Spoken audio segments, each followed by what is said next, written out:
अच्छा, आपने कभी नाम सुना है पब्लिक प्राइवेट पार्टनरशिप का? अगर आपको नहीं पता तो इस बारे में मैं बताना चाहता हूँ। अच्छा, मैं थोड़ा सा पहले आपका कॉन्सेप्ट बनाऊंगा कि ये बेसिकली होता क्या है। इसमें होता ये है कि गवर्नमेंट और एक आम बंदा मिलके जो है ना कारोबार करता है। अच्छा, कारोबार में पार्टनरशिप नहीं होती।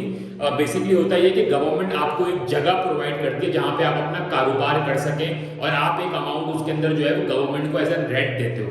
अच्छा, इसके अंदर फायदा क्या होता है? इसके अंदर फायदा ये होता है, अगर एग्जाम्पल के तौर पे एक प्राइवेट जगह आपको 50,000 रुपये महीने रेंट पे मिली है तो आपको उसका 6 महीने का एडवांस भी देना होगा, तो वो कोई 3-3.5 लाख रुपए हो गया। फिर जो है ना आपको एडवांस रेंट देना होता है, फिर आपको हर महीने पैसे देने।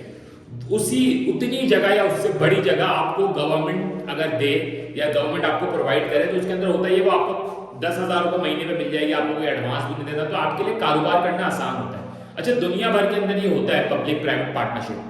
अच्छा, पाकिस्तान में भी ये हो रहा है, कराची में भी हो रहा है। मैं आपको कराची की मिसाल दूंगा कि कराची में ऐसी बहुत सारी जगहें हैं जिसको जो है गवर्नमेंट ने प्राइवेट लोगों को लीज पे दी हुई है या उस पर जो है ना पब्लिक प्राइवेट पार्टनरशिप करेगी। अच्छा, अब हम इसको थोड़ा सा नीचे लेवल पे लाते हैं, टाउन के लेवल पे। कराची में इस वक्त 25 टाउन काम कर रहे हैं, ठीक है। फिर उन टाउन्स के अलावा अलग से और भी बोर्ड है, उसके अंदर आपका जो है कंट्रोलमेंट बोर्ड है और भी बहुत सारे इलाके हैं। लेकिन 25 बोर्ड की अगर मैं बात करूं तो मैं स्पेशली जिन टाउन्स के साथ हम कभी काम करते हैं, कनेक्ट होते हैं, वो 9 टाउन्स, वो जमात इस्लामी के। अच्छा, जमात इस्लामी की पॉलिसी पब्लिक प्राइवेट पार्टनरशिप के खिलाफ है, क्योंकि वो बोलती है कि जी आप जो है ना वो पार्कों को, सिर्फ पार्कों की मिसाल लेते हैं, आप पार्कों को जो है ना कमर्शियल नहीं कर सकते। लेकिन इसके अंदर मेरा एक ना थोड़ा सा इसके अंदर इख्तिलाफ ये है, मैं ये बोलता हूँ कि आप कमर्शियल नहीं करो। अब मसला क्या है कि पिछले दौरों में क्या हुआ कि एक पार्क की जगह पे एक सीमेंट की फैक्ट्री लग गई। अब ये तो गलत है। अब वो पार्क की जगह वो जिस इदारे के पास थी उसने सीमेंट की फैक्ट्री को देख के उससे लाखों रुपए जो है ना रेंट ले लिया। अब वो सीमेंट की फैक्ट्री किसी और जगह पे लगाता तो पता नहीं कितना लाख उसका रेंट बनता। उसने जो है ना कई चंद लाख रुपए देके एक जो है ना पार्क की जगह पे सीमेंट की फैक्ट्री लगा दी, बाद में उस पर कब्जा हुआ। ये कराची में हुआ है, मैं आपको जेन्युइन केस बता रहा हूँ। फिर क्या हुआ जी, पार्क को काट के उसके अंदर मार्केट बना दी, उसके अंदर दुकानें बना दी, ये भी गलत है। मैं आपको क्या बोलता हूँ, अब एक पार्क है, सही है, उस पार्क के अंदर आप एक प्रॉपर पॉलिसी और रूल्स के तहत, प्रोटोकॉल्स के तहत आप काम कर सकते हैं। आप उस पार्क के अंदर जी है ना एक जगह अलॉट करेंगे जी, इस पार्क का 20% जो जगह है वो हम रेंट पे किसी पब्लिक प्राइवेट पार्टनरशिप को दे सकते हैं अगर वो कारोबार करना चाहे। लेकिन उस कारोबार के अंदर कुछ लिमिट्स होंगी, यानी ये नहीं कि वो सीमेंट की फैक्ट्री लगा दे या अपनी जूतों की दुकान खोल ले। वो कोई ऐसा ही काम कर सकता है, उसने कोई इंडोर क्रिकेट खोल लिया, उसने कोई फूड से रिलेटेड बिजनेस जो पब्लिक आ रही है उसका इंटरेस्ट, यानी पब्लिक इंटरेस्ट में कोई काम कर सकता है।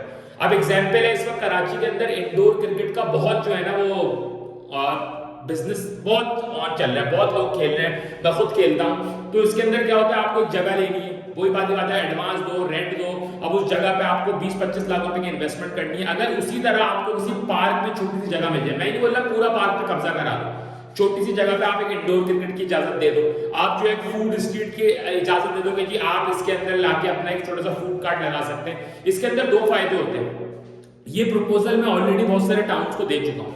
इसके अंदर 2 फायदे ये होते हैं कि पहला फायदा ये होता है कि एक तो एक आम बंदा कम सरमाए के अंदर अपना कारोबार कर सकता है, दूसरा उसको बैक पे गवर्नमेंट की सिक्योरिटी मिल जाती है, तीसरा गवर्नमेंट को भी फायदा होता है कि एक जगह खराब पड़ी हुई है तो उस जगह पे काम हो सकता है। मैं आपको एग्जांपल देता हूँ, हम एक टाउन गए, वहां पे एक जगह थी ना कचरा कुंडी पड़ी बनी हुई थी। मैंने टाउन चेयरमैन से रिक्वेस्ट करी कि आप इस जगह को साफ कराएं, सही, इस जगह पे लाइट्स लगवाएं और इसके ऊपर एक फूड स्ट्रीट स्टार्ट कर दें। वो ऐसी जगह थी वहां से कोई इंसान भी नहीं गुजर सकता, इतना कचरा था। अगर वहां फूड स्ट्रीट स्टार्ट होगी तो उससे क्या होगा, एक तो पहला फायदा कचरा उठ जाएगा, उस जगह पे रौनक आ जाएगी, उस जगह पे जो है हीरोइंची बैठते थे। तीसरा फायदा लोगों को कारोबार मिलेगा, चौथा लोगों के लिए एक फूड स्ट्रीट डेवलप होगी, पांचवा टाउन को एक इनकम जनरेट होगी। तो ये होती है पब्लिक प्राइवेट पार्टनरशिप। तो मैं तमाम टाउन चेयरमैन से, कराची में जो 25 टाउन चेयरमैन से, अपने एरिया के अंदर पब्लिक प्राइवेट पार्टनरशिप के ऊपर काम कराएं लोगों को। अब क्या हो रहा है आजकल, ये जो लोग जो है ना रोडों पे जिन्होंने कुर्सियां लगाई हुई, ठिया लगाई हुई, ये लोगों को उड़ जाती है क्योंकि उनको तमाम लीगल चीजें नहीं पता, ये इलीगल काम करते हैं, इनके खिलाफ इनक्रोचमेंट ऑपरेशन कर देती है। अगर इसी तरीके से तमाम मार्केट्स के अंदर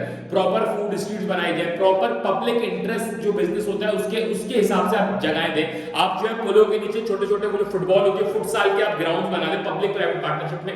आपने किसी को बोला कि आप इन्वेस्ट करके आप बनाओ, पीछे गवर्नमेंट है आपके, आप जो है ना महीने के 10,000, 20,000, 15,000 दे देना, क्या फायदा। अब जो पुलों के नीचे हीरोइन बैठे हैं वो भाग जाएंगे, उससे जो फुटसाल होगा, लोगों के लिए एक्टिविटी बढ़ेगी। आप इंडोर क्रिकेट, आप जो है तमाम इंडोर गेम्स, आप जो है ना फूड से रिलेटेड बिजनेस, इस तरह के और भी बिजनेस है जो आप जो है पार्क के अंदर या पुलों के नीचे दे सकते हैं, लेकिन इसके कुछ रूल्स और पॉलिसी बना के। ऐसा ना हो कि कब्जा हो जाए, ऐसा ना हो। मैं अक्सर देखता हूँ पुलों के नीचे लोगों ने वो बनाई हुई होती है, क्या कहते हैं, नर्सरी। या नर्सरी बनाई हुई है उससे, लेकिन पब्लिक इंटरेस्ट में तो कोई काम नहीं हो रहा। अगर उस नर्सरी की जगह वहां पे इंडोर क्रिकेट बनाओ तो कोई अच्छा नहीं है। अगर वहां पे एक छोटी सी फूड स्ट्रीट बनी हो तो अच्छा नहीं है। अगर वहां पे कोई ऐसा काम हो रहा हो कि उससे कोई जो है बच्चों की एक्टिविटी हो रही हो, वहां पे आप कोई वो जो आजकल चलते हैं 42 डेज चैलेंज, 43 डेज चैलेंज, उनको आप जगह दे दो, वहां लोग एक्सरसाइज कर रहे हैं, आपने ओपन जिम बना दिए, तो ये कॉन्सेप्ट हो सकते हैं, पब्लिक प्राइवेट पार्टनरशिप में ये काम हो सकता है। लेकिन पॉलिसी बना के, रूल्स बना के, वो सिस्टम ना हो कि पूरा पार्क ही हटा के उसके ऊपर जो है ना प्लाजा खड़ा कर दिया, ये वाला सिस्टम नहीं। उस तरीके से काम हो कि जी आप पूरे पार्क में से 20 पर, अभी यहाँ रिसेंटली हुआ एक इलाके के अंदर, मुझे भी याद है कौन सा टाउन है, उसके अंदर उन्होंने पार्क के अंदर दुकानें बनाई, एक दुकान 20-20 लाख रुपए की बेचना है। भाई कैसे बेच रहे हो गवर्नमेंट की जगह? तो पब्लिक प्राइवेट पार्टनरशिप बनाओ, उस दुकान को रेंट पे दो, महीने का 10,000 रुपए रेंट, और पार्क के अंदर छोटी सी जगह बनाओ, पूरे पार्क में दुकानें बना। लोगों मतलब एक नॉर्मल, अब वही वाली बात है कि जो लोग मेरिट पे नहीं आते उन्हें काम का अंदाजा नहीं होता। लेकिन पब्लिक प्राइवेट पार्टनरशिप अच्छी चीज होती है, बुरी चीज नहीं होती। तो इससे बहुत फायदा हो सकता है बिजनेस ग्रोथ के लिए, स्पेशली वो यंग लोग जो अपना कारोबार करना चाहते हैं उनको बड़ा बेनिफिट मिल सकता है, और गवर्नमेंट को भी बेनिफिट मिल सकता है। तो मैं तो कोशिश करता हूँ कि तमाम टाउन में जितने टाउन चेयरमैन से मिलूँ या ऐसे लोगों से मिलूँ जो इसके अंदर जो है ना जिनका जो ऐसी सीटों पे बैठे, तो उनको ये प्रपोजल लाजमी दूँ कि ये काम करें पब्लिक प्राइवेट पार्टनरशिप के ऊपर, इससे काफी फायदा है। तो ये मानूंगा।